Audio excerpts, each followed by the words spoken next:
Voter ID இந்த மாதிரி ஏதாவது ஒரு அரசாங்க பதிவு செய்யப்பட்ட ஒரு இது எடுத்துக்கோங்க, ஒரு ஐடி ப்ரூஃப் எடுத்துக்கோங்க. கண்டிப்பாக ரேஷன் கார்டு இருக்கணும். அதை வச்சு உங்களுக்கு உடனடியாக போட்டு கொடுத்துருவாங்க. கார்டு இருந்ததுன்னா அப்போவே கொடுத்துருவாங்க. அப்படி இல்லைன்னா 24 மணி நேரத்தில் உங்களுக்கான ஒரு அட்டையை கொடுத்துருவாங்க. அதுதான் காப்பீட்டு திட்ட பாரத பிரதமரினுடைய மருத்துவ காப்பீட்டு திட்டத்துக்கான அட்டை.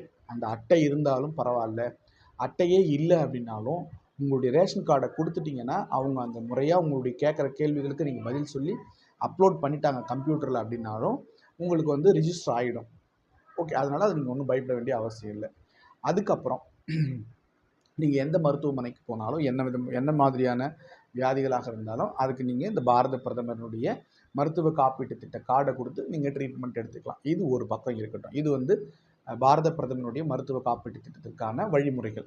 ரெண்டாவது, அதாவது நம்முடைய விஓஓ நம்முடைய